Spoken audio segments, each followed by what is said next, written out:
Raja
प्राप्तिस्थळी कीर्तन सेवेकरिता निवडलेला अभंग देवीचे सुप्रसिद्ध साधू श्रेष्ठ जगद्गुरु तुकाराम महाराज यांच्या 4 चरणाचा उपदेश देणारा असा या प्रकरणातला अभंग आहे. विठ्ठल विठ्ठल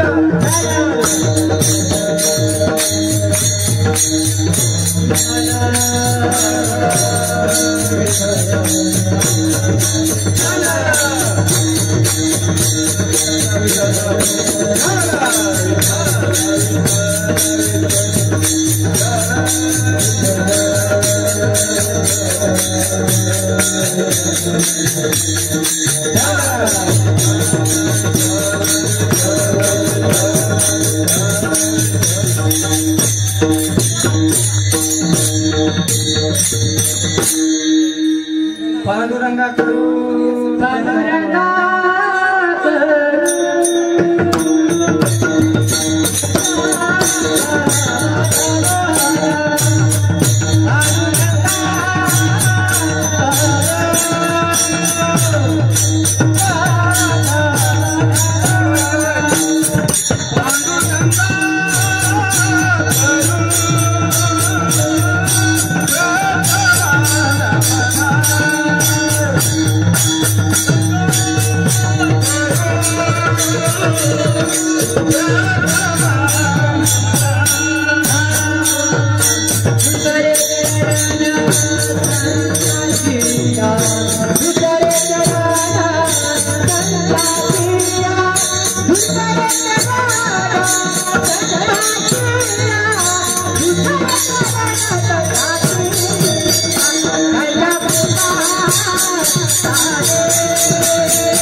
अलंकापुरी रमेशयास्तं पदाम्बोस्ते सपुर्दिक प्रदेशम इदेन्द्रादि देवे सदानमस्तुं समाधिस्मूर्ति भजे ज्ञानदेवम. ओम नमो ज्ञानेश्वरा करुणाकरा दयाळा तुमचा अनुग्रह लागलो पावन झालो चराचरे. नमो सद्गुरु तुकिया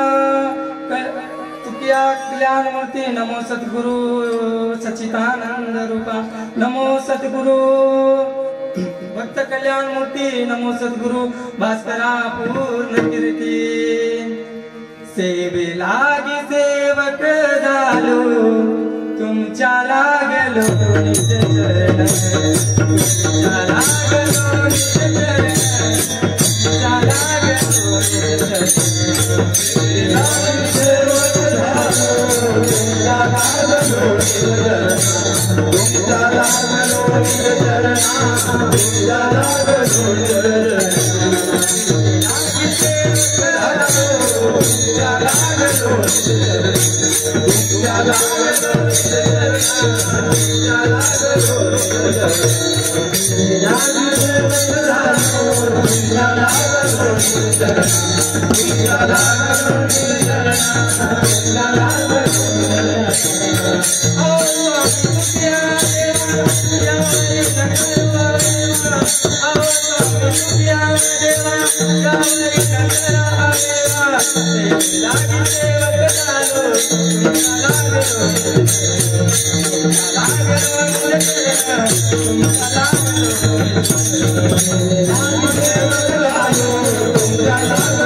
चिंतन सेवेसाठी निवडलेला अभंग देवीचे सुप्रसिद्ध वैराग्याचे महामूर्ती तुकाराम महाराज यांचा उपदेशकास 4 चरणाचा अभंग आहे। या अभंगाद्वारे तुकाराम महाराज उपदेश करतात।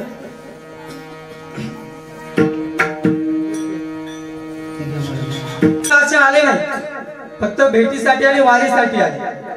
मग तुम्ही भेटीसाठी वारीसाठी ईश्वराला भेट द्यासाठी आले, नाही तर काहीतरी उपदेश घ्यासाठी आले। म्हणून एक उपदेश असा देणारा अभंग तुकाराम महाराज। अभंग दुसरे होते, आज दुसऱ्या अभंगावर कीर्तन करायची इच्छा होती, परंतु सिच्युएशन अशी नाही जशी हवे तशी। काय काला नाही, कीर्तन नाही, सप्ताह नाही, कोणतंच काही कार्यक्रम नाही। भक्त आले आपले दुःख घेऊन दरबारात, दुःखासाठी आलेले, म्हणून याला उपदेशाची गरज आहे। असं म्हणून हे चिंतन सेवेसाठी निवडलेला अभंग उपदेशक आहे, म्हणून हे अभंग घेतलेला आहे। आता तरी पुढे माझी उपदेश नका करू नाश अविश्वांचा। मग आता तरी, आता तुम्ही कीर्तनाला आले तर आले, समजा आभार व्यक्त करतो। जे कोणालाच माहित नाही कीर्तन नाही, पहिले आमुषा पौर्णिमेला डायरेक्ट भजन राहायचं। एकदा एक नामी भजन, एकदा सांप्रदायिक भजन, असं म्हणून भजन ठेवायचं की ईश्वराच्या मंदिरात ईश्वराचं नाम चिंतन व्हावं। आपण एवढे दुरून आले, एवढे धावपळ करून आले, डिप्रेशन मध्ये आहे। कोई तन दुखी, कोई मन दुखी, कोई धन बिन रे उदास, थोड़ा थोड़ा सब दुखी, सुखी वही जो राम का दास। तुम्ही आता दास बनायला आले। कोणी तनानं दुखिया, कोणी मनानं दुखिया, कोणी धनानं दुखिया, असं म्हणून दरबारात आले। तर दर वारीला, दर पंधरवाड्यात कार्यक्रम चलते, भजन चलते। पण आमचे जे बापू आता गावातले, आता बापू झाले भगवान बाबा, तुमचं नाव काय? नारायण। आमचे सर झाले, जे आता मुलं टाळकरी मंडळी आहे, काळाचा नंबर 1 वाजवले आता, जे टाळकरी मंडळी आहे। पण आमचं जे गाव आहे, शेरगाव आहे, सारखं भजन कीर्तनाच्या अधीन असतो। काही दिवस प्रथा पडली होती, येते माणसामागे बिकाळा असतो, कटाळा, परंतु सारखं भजन कीर्तन राहते। किती वर्षापासून चालू? खूप वर्षापासून। आम्ही जन्माला येण्याच्या आधीपासून चालू आहे। ते बापू बसलेले, त्याच्या आधी भजनी होते म्हण महान, ते बापू पकवाजा होते म्हण। आता वया चालेल, ते बापू पेटी मास्तर होते म्हण पहिले। पण याच्यासाठी मला प्रोत्साहित करणारे म्हणजे हे गुणीजन मंडळ, टाळकरी, विनयकरी झाले, आपले गायनाचार्य झाले। खूप गोड गाणं आहे, खूप गोड गाणं आहे, मनाला भावुक हो असं गाणं आहे, चांगलं आहे। तर हे समजे जण प्रोत्साहित केले, बाबा रोज भजन चलते, रोज भजन चलते। आणि माझी बी इच्छा होती वयाच्या 90व्या वर्षापासून की बाबा मी कीर्तन मार्गाला लागलो, मला हे नारदाची गादी भेटाव, याच्यासाठी मला प्रयत्न करायचा आहे। पण करता का? जिथं दात असतो तिथं चणा नसतो, जिथं चणा असतो तिथं ज्याला करायचं उल्हास असते त्याला अडथळे असतात, आणि ज्याला करायसाठी समजा लोक त्याच्या मागे लागतात त्याला कटाळा येतो। कराव पण वेळ नाही, खूप काही करायची इच्छा होती पण वेळ नाही। आजचा बी कीर्तन नियोजन नाही, दुपारी 1 वाजता विचार झालेला आहे की बाबा आज कीर्तन ठेवत का? मी म्हणलं चला तुमचं शब्द निघलं, आता बसायचं तर सकाळी आहे, पण तिच्या आधी थोडं काहीतरी देवाचं नामाचा उच्चार व्हा। आवडे देवासी तो ऐसा देवासी तो ऐका प्रकार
देवाला आवडतो कपडे देवाचे तो आहे प्रकार नामाचा उच्चार रात्रंदिवस मग थोडा वेळ आपल्या नामाचा उच्चार व्हाव असं म्हणून हे कीर्तनाचं नियोजन केलं आता कीर्तन म्हणजे आम्ही काय मोठे कीर्तनकार नाही महान कीर्तनकार नाही बाहेर जाऊन कुठे कीर्तन केले नाही पण न कोणाचं कीर्तन ऐकायसाठी वेळ आहे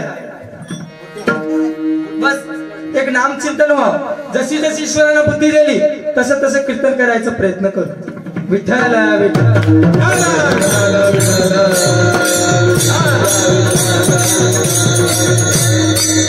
जशी जशी देवानं बुद्धी दिली तसा तसा कीर्तन करायचा प्रयत्न करू शब्द माझे आहे बुद्धी ईश्वराची आहे तर यांच्या पृष्ठभूमीतनं जे घडलेली गोष्ट आहे आणि या समजाचं साधताना मी आज या जागेवर उभा टाकलो स्वप्न सोचलं होतं एकटं जसं सीतेला घ्यायसाठी राम आणि लक्ष्मण दोघं निघाले पहिले जेव्हा सीताचं अपहरण झालं मग त्याच्या मागे सुग्रीव समजे झाले मारुती भेटला त्याला रस्ता त्याचा दूत त्याचा भक्त तस आता आम्ही एकटे निघाले होते आमच्या संग राम आहे राम कुठे आहे मंदिरात आम्ही दोघं असेच निघाले होते भक्तीच्या मार्गात हे मार्ग म्हणजे असा आहे भोजन हित आहे भोजन सुख आहे समजाचं हितकाच्यात आहे समजा सुखाच्यात आहे हे दाखवण्यासाठी हे कार्य ते भक्ती आहे ते प्राण आहे आणि एक आवड आहे आपण याची आवड ठेवली की आपली चिंता करणार कोण आहे आवडीने भावे तुझी चिंता सर्व आहे मग ईश्वराला आपली चिंता असते म्हणून एक आपली आवड म्हणून कीर्तन करत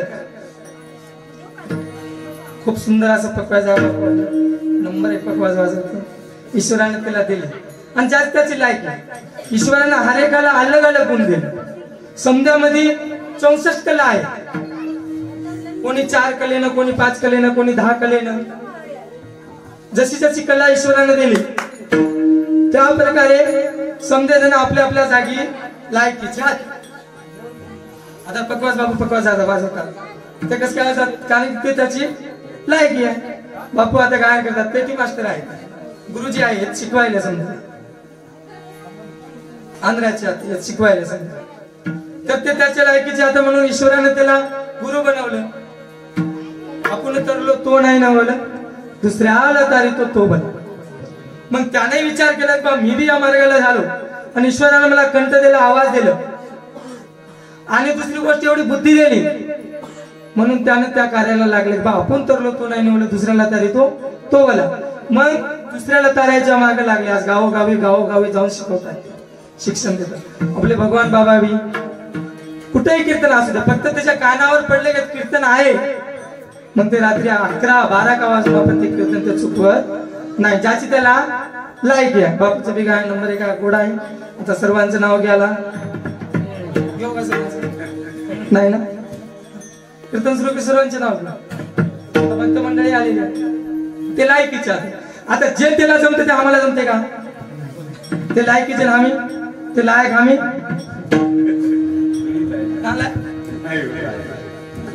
लायक प्रारब्ध असतं. मग कीर्तनाला आले. आता सर्वांचं नाव घेणं तर शक्य नाही, तरी लास्टला जाता जाता लिहून घेऊन जातो. आता सर्वांचे नाव तर आपल्याला पाठणार. मग एका उखाण्यात सर्वांचं नाव घेतो. पांडुरंगाच्या चरणी फुल वाहतो वाकून, पांडुरंगाच्या चरणी फुल वाहतो वाकून, तुमचं सर्वांचं नाव घेतो ज्ञानोबा तुकोबारायाचा मान. मग तुकाराम महाराजांना काय म्हणलेला?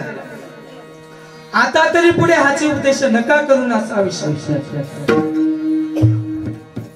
श्रोतागण म्हणत असेल 4-5 वर्षाला आता तरी चालू आहे, आता झालं काय? आता तरी किमान येथून पुढे झालं ते झालं, पण येथून पुढे तरी, येथून पुढे आपण नाही कीर्तन ऐकलं, येथून पुढे नाही आपण भक्ती मार्गाला गेलो, येथून पुढे जाणाऱ्याला बी आपण अडचण केलं. परंतु आता ईश्वराने आपल्याला एवढा सुंदर नदी दिली. मग माणूस जन्मात आले तर माणसासारखं किमान जगता तरी यावं. पण आपण आले एका कारणाने आणि आले एक कार्य घेऊन हातात. माणूस जन्माला आला म्हणजे ईश्वर त्याच्या मागे 3 कार्य करतो. प्रथम कार्य म्हणजे आई वडील, द्वितीय कार्य दुसरं कार्य म्हणजे संसार, आणि तिसरा कार्य म्हणजे गुरु. आपले लेकर झाले म्हणजे आपण गुरु झाले. पण तिसरा कार्य लय कठीण. संसार संसार जसा तारा तवा पहिले चटकेल तेव्हा मिळेल भाग, याचा संसार असतो. हे 3 कार्य सर्वांच्या जीवनात आहे आणि हे 3 कार्य सर्वांना करायचं आहे. हे कार्य कोणाला चुकत नाही, मृत्यू कोणाला चुकत नाही. जन्माला आले तर मराव लागते, पण जन्माला आले मृत्यू वाटेल आहे, समजायची जाटेल आहे आमच्या सगळं. म्हणजे तुम्ही राहणार, आम्ही राहणार, तुम्ही जा, तुमच्या बरोबर आमचाही नंबर आहे. पण येता हा प्रश्न निर्माण होतो की देव चांगल्या माणसालाच का ठेवत नाही?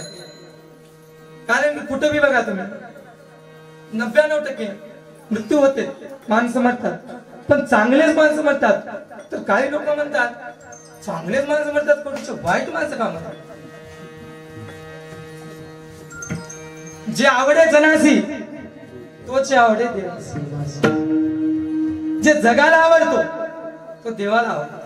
त्याच्यामुळे देव म्हणतो बाबा त्यांच्यात तू राहू नको, तुझा पसार आभार. आता चल तू कमने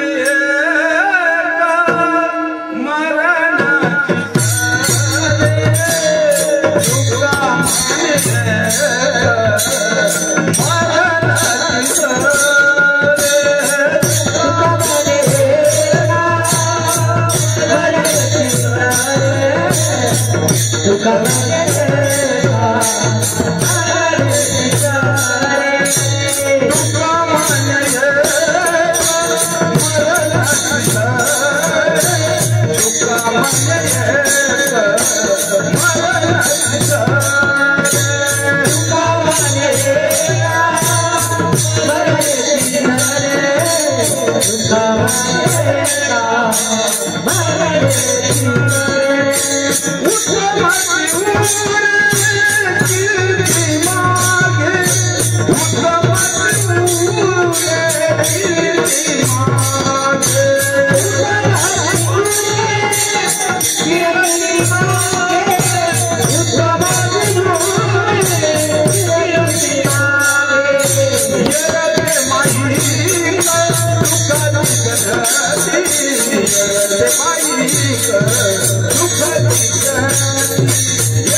गोड गोड गायन करत आहे. गायनाचार्यासाठी एकदा टाळ्या वाजवायच्या. टाळ्याच वाजवल्या.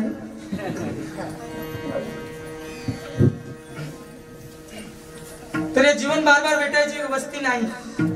ही अशी एक आस्ती आहे जर एकदा गेली तर परत भेटत नाही. पण आपण जन्माला आले करत काय आणि करायचं काय आहे, शेवटी सोबत न्यायचं काय आहे, ते खूप दूर गोष्ट राहील. एक दिवस एक माणूस गेला. जाता जाता त्याला एका माणसाचा हाडून पडलं.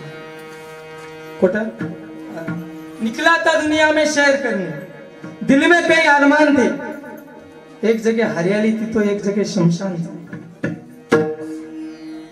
एक जगह हरियाली थी तो एक जगह शमशान था. पैर तले लगी हड्डी, हाथी के कई अरमान थे, ये चलने वाले संभाल के चल हम भी कभी.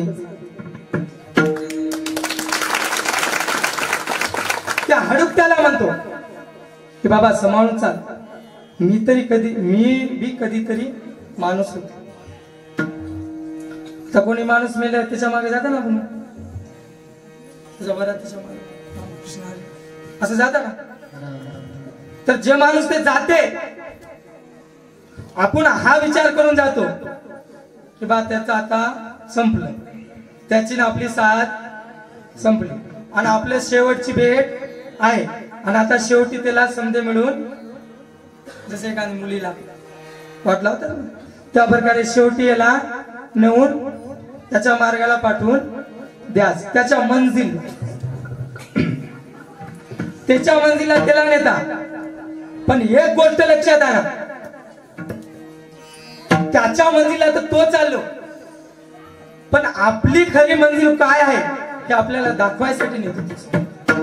क्या भरोसा है इस जिंदगी का, क्या भरोसा है इस जिंदगी का, क्या भरोसा नहीं है किसी का, जिंदगी है क्या भरोसा है इस जिंदगी का, क्या भरोसा है इस जिंदगी का, क्या भरोसा है इस जिंदगी का. जिंदगीचा काही भरोसा नाही. मग ते आपल्याला खरी जागा आपली काय आहे ते दाखवायसाठी देत नाही. आता जन्माला तर येता, पण येण्याच्या आधी ईश्वराला काहीतरी आपण सांगून द्या, वचन देऊन येतात की ईश्वरा तुझ्याच पाशी परी तुझा गा चुकलास, मी तुझ्याच पासून आलो आणि तुझ्याच पाशी जाणार आहो. फक्त एवढं आहे की मार्ग चुकलेला आहो. तुम्ही चुकले, आम्ही चुकले, सर्व चुकले. मग जायचं तुझ्या जवळ आहे मला, परंतु रस्ता चुकून बसले. तर जेव्हा आईच्या पोटातून आपण येता, आपल्या भाग्यात 5 गोष्टी घेऊन येता आणि ईश्वराला एक वचन देऊन येता. एक वेळ कारी या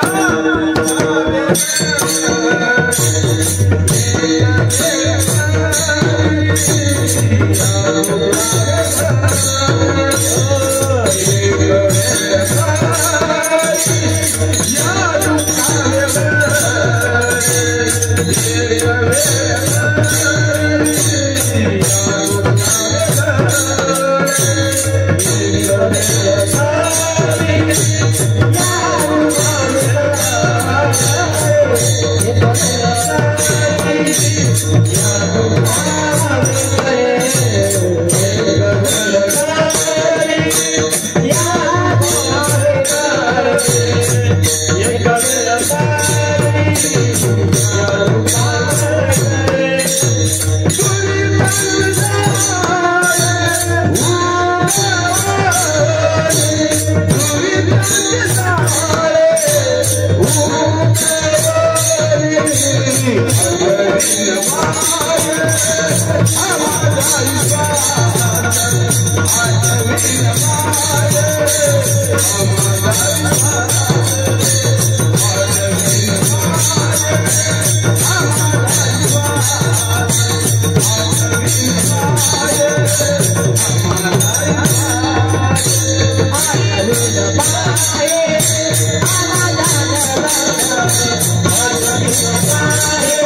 जन्माला आले म्हणजे एक वचन ईश्वराला देऊन येतं आणि 5 गोष्टी ईश्वर आपल्या भाग्यात देतो.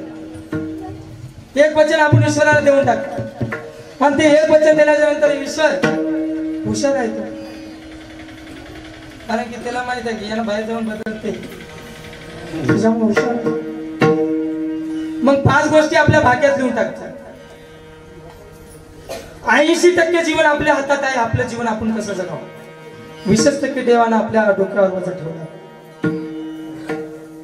देव मोकळा आहे, फक्त 20% वजन ठेवलेलं आहे आणि 80% आपल्याला हर गोष्टी दिल्या ज्याच्यानं आपण जीवन जगू शकतो. मग त्याने जन्माला जेव्हा येतो 5 गोष्टी आपल्या भाग्यात ईश्वर लिहून टाकतात आणि देवाला एक वचन देऊन येतो की देवा मला कुंभीपाक नरकातून काढ. येथून गेल्याच्या नंतर मी तुझंच नावाचं गुणगान करीन. मी तुलाच देव मानून तुझ्या मागे राहील, तुझ्या भक्तीत लागल, या जाळ्यात पडणार नाही असं म्हणून देवाला सांग. अरे वो दिन याद कर पैर ऊपर तलसीस. अरे इंसान तू जगत में आके भूल गया जगदीश. आपण जगात येतात पण ज्यानं जन्म दिलं, ज्याच्यामुळे आले, ज्याच्या हातात सर्व आहे त्याला विसरून गेले. विठ्ठल विठ्ठल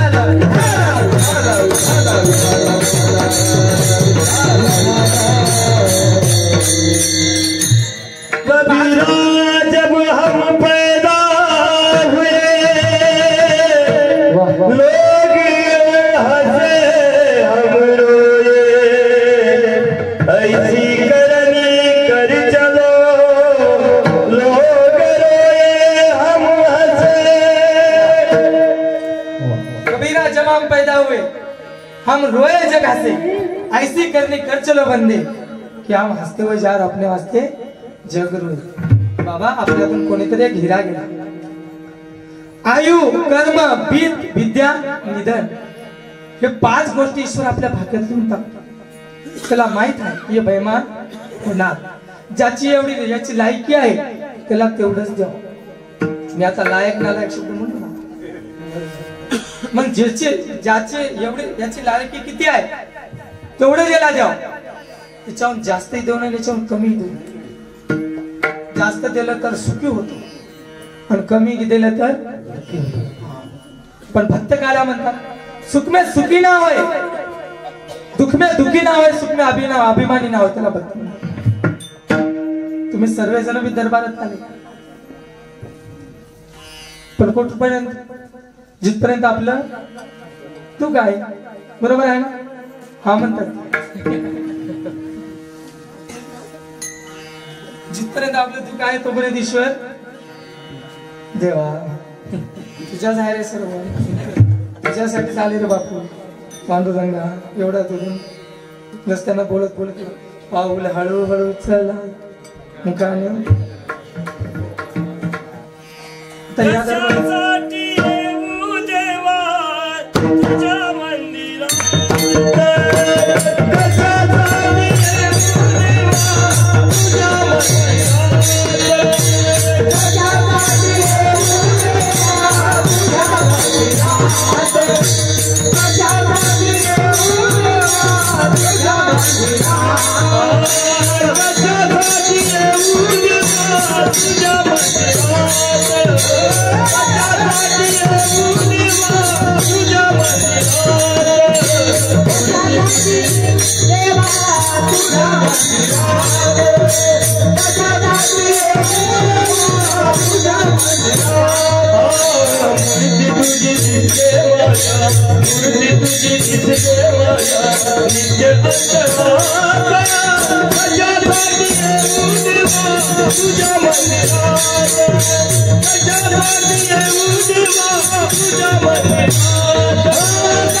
कशासाठी येऊ देवा तुझ्या मंदिरात?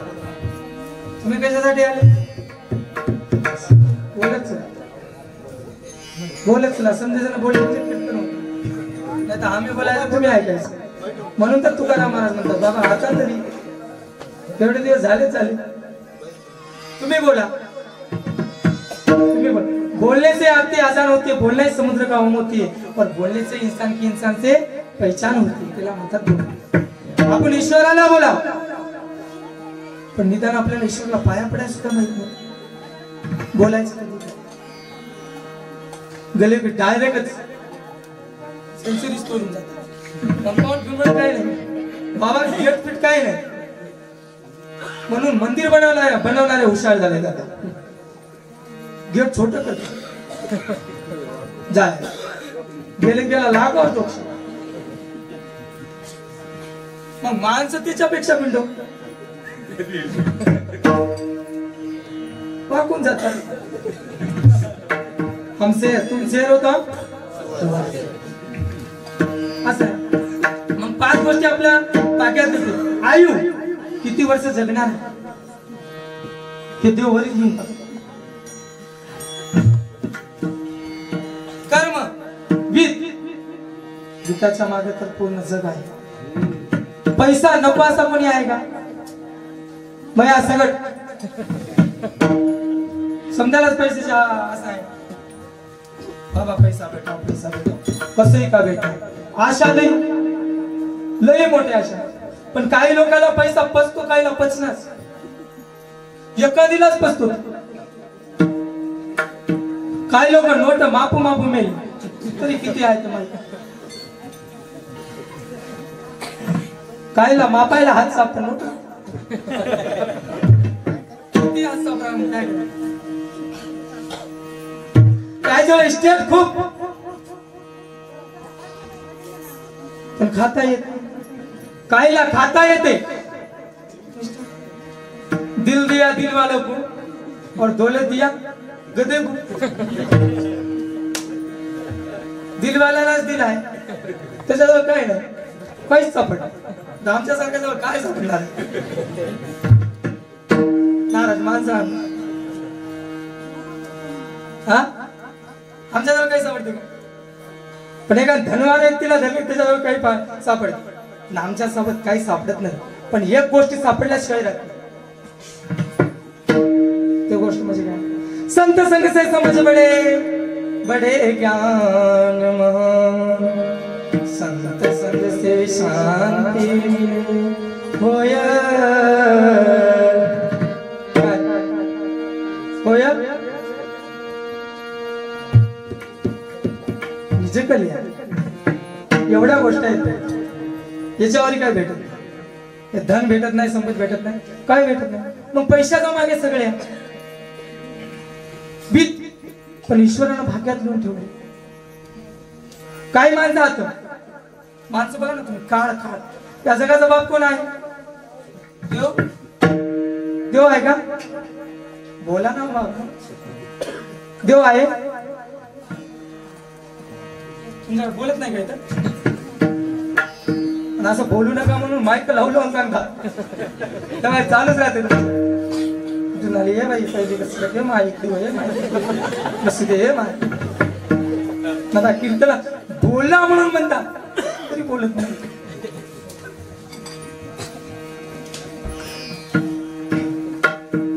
काळ आहे जगाचा. पण काळ एकदा जर माणसा मागं लागलं की माणसाला सहज सोडत नाही. धनाच्या मागे कळी काळा चालला म्हणून या सण खोटा त्याच्या. त्या धनाच्या मागे एवढी पडली एवढी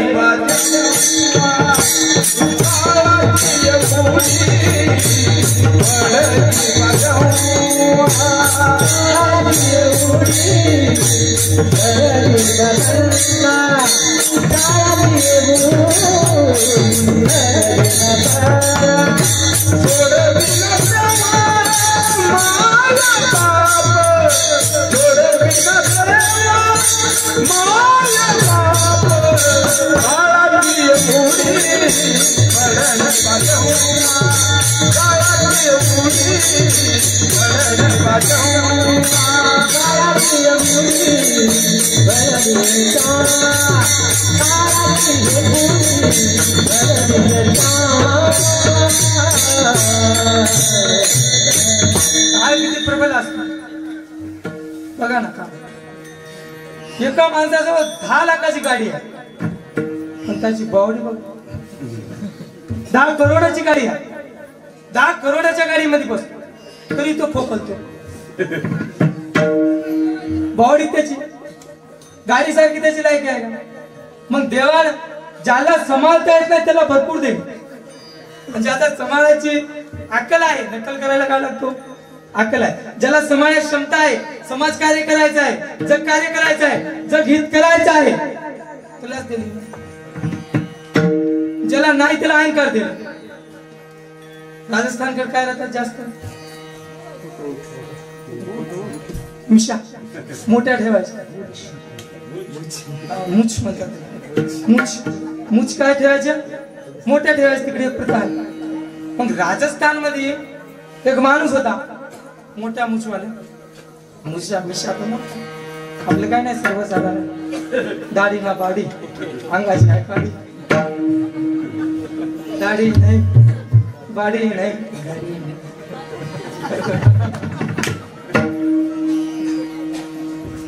मग ते मुछवाले माणूस गावात एखादी तरी राजा राहायला पाहिजे, सत्ताधारी माणूस. पहिल्या गावात एक पाटील तरी राहायचं, ना कोणीतरी एक माणूस ठेवायचं गाव सांभाळणार म्हणून, मेन माणूस. आता पण आहे काही जागी आहे, पण आता ज्याचे त्याने राजा झाले. ते माणूस तलवार घेऊन रोज जाऊन बसायचं.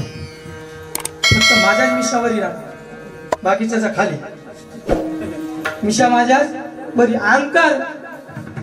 अहंकारानं बऱ्याच लोकांचा नाश केलेला, फक्त माझ्याच मिशावरी राहतो आणि बाकीच्याच्या मिशा खाली. आणि जे वरी करेल त्याला माझ्यासोबत युद्ध करावं लागतं. आता लोक भियाले आणि समजा गाव परेशान झालं, बाबा हे काय काळ घेऊन बसतो रोज येऊन चौपाट. जशी आपली खेरगावची ग्रामपंचायत, त्याच जागेवर येऊन बसायचं, त्याच जागी येऊन बसायचं, हातात तलवार घ्यायचं, त्या जागी येऊन बसायचं. मग तेवढ्यात एका माणसाने विचार केला, अहंकार दिले म्हणजे तोडायला कोणाला तरी दिले. जसं रावणाला अहंकार आला होता, त्याचा अहंकार तोडायला ईश्वराने कोणाला तरी स्वयं ईश्वर आले. मग त्याचा अहंकार तोडण्यासाठी ईश्वर कोणाला तरी पाठवतो. ईश्वर स्वयं येऊन कधी कोणाचे रक्षण करत नाही, फरिश्ता पाठवतो. मग तसं तो फरिश्ता तिथं आला, ते म्हणला मिशावरी कुणा त्याच्यासमोर चल. त्यानं म्हणला हा तू मिशावरी करतो माझ्यासमोर. त्यानं म्हणला मी बी यातला राजा हा म्हणला, बादशाह हो म्हणला. बादशाह म्हणते मी बी यातला बादशाह. त्यानं म्हणला माझ्यावर मोठा आहेस तू. त्यानं म्हणला हो. बर मग असं आपलं जमणार नाही, आपण युद्ध करू. जो रोज बसणार आहोत ते घमेंडी माणूस. त्यानं म्हणलं आपण युद्ध करू माझ्या, आपण युद्ध करू तलवार घेऊन. उद्या ये तू जर जिंकला की रे हे पद तुला, मी जर जिंकला हे पद मला. आता 2 जण आले युद्धाला आले, तेव्हा ज्याला अहंकार तोडायचं होतं त्यानं विचार केला बाबा त्याला सांगला डायरेक्ट पुढच्या माणसाला गुरमाईत ठाट बसले. त्यानं त्याला सांगला बाबा आपण युद्ध करता, तू मरून जाईल मी मरून जाईल, आपल्या लेकरा बाळाचं कसं होईल. मग आपल्या लेकरा बाळाचे मेन हाती घरचे मुख्य माणूस आपण आहोत आणि आपल्या कमाईवर आपलं घर चालत आहे, आपले परिवार चालत आहे. मग असे युद्ध जमते का. आपल्यामुळे लोकांना त्रास होऊ नाही, आपल्या मागे परिवार आहे. मग आता आपण एक सरळ मार्ग टाकूत ना बाबा, नंतर आता आपण एक सरळ मार्ग काढूत ना सोपा. मी घरी जातो, तूही घरी जाय, पहिले लेकरा बाळाला मारून टाकूत, मग नंतर मोकळे होत राजा होऊन जगायचा. निघाले पडा. यानं म्हणला हो एवढीशी गोष्ट. त्या अहंकारी माणूस त्यानं म्हणला हो निघाले. याने गेला. त्यानं गेला घरी गेला की लेकराला बायकोला मारून टाकलं. येऊन परत उभा टाकला. यानं घरी गेला दमा उभा टाकला. मिशा खाली करून आला. जाता येतानी खाली करून आला. येऊन ते थांबला. त्यानं सांगला तलवार घरी ठेवून आला. यानं सांगला बाबा तू तलवारी घरी ठेवून आला मिशाई खाली करून आला कस काय तुला लढायचं नाही. यानं म्हणला मी तर बायको लेकराला मारायला घेतो म्हणला परंतु ते चांगल्या